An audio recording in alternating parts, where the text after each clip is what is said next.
Assalomu alaykum. Bananlarimiz ko'chatlari. Kimga ko'chat kerak bo'lsa, mana katta o'zini tagidan olingan tayyor tuvakda. Maydaroqlari ham bor. Mana bular salgina maydaroq ko'chatlar. Narxi ham katta kichikligiga qarab bular mana maydaroq ko'chatlar.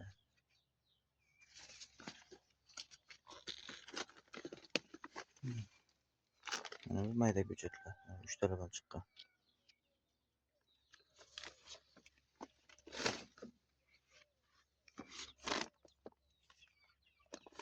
Bular katta ko'chatlar. Bular papayalar, mana papayalar. Shu 4 oy bo'lgan ekilganiga mana gullab, naryoqdagilar mevalari ham katta bo'lib boshlagan. Buni ko'rsataman o'zi. Bular papaya ko'chatlari. Kimga papaya ko'chati kerak bo'lsa, hammasi tuvakda tayyor. Chiroyli yashnayapti. Papaya ko'chatlari. Mana bu uylar katta bo'lgan. Xillarni kengish qilib ekilgan. Papayalar mana gulga kirib boshlagan. O'stirilishi. Mana bu papaya ko'chatlari.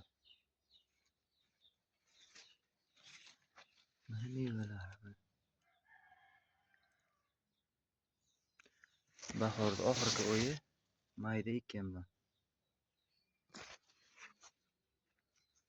Papaya ko'chatlar.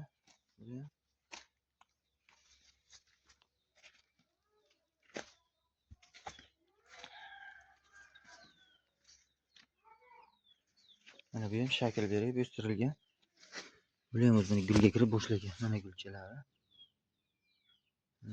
Lekin mana shakl berib o'stirilgan. 4 ta tarafga 4 ta shox bo'lib, mana bular ham mana gullay boshlagan. 4 ta daraxt hisobida o'sib 4 ta daraxt hisobida meva beradi. Mana bu 3 ta daraxt hisobida o'sib 3 ta daraxt hisobida meva beradi.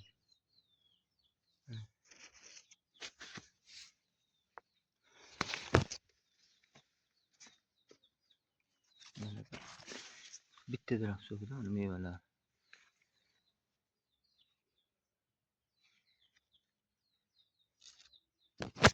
Mana ko'rinishi. Daraxtlarni ko'ramiz.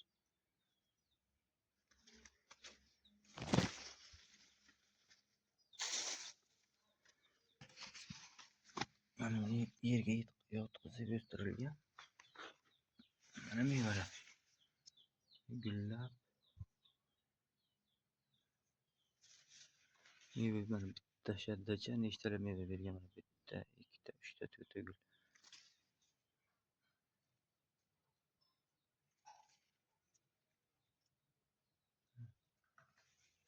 Mevalar.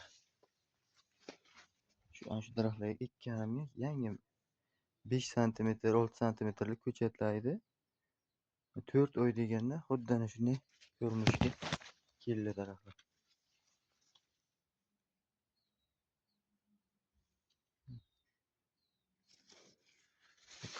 Ko'chatlari kimniki desa bor ko'chatlarida.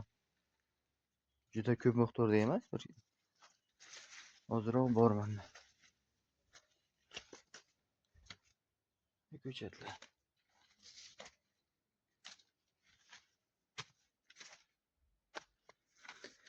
Mana ko'chatlar.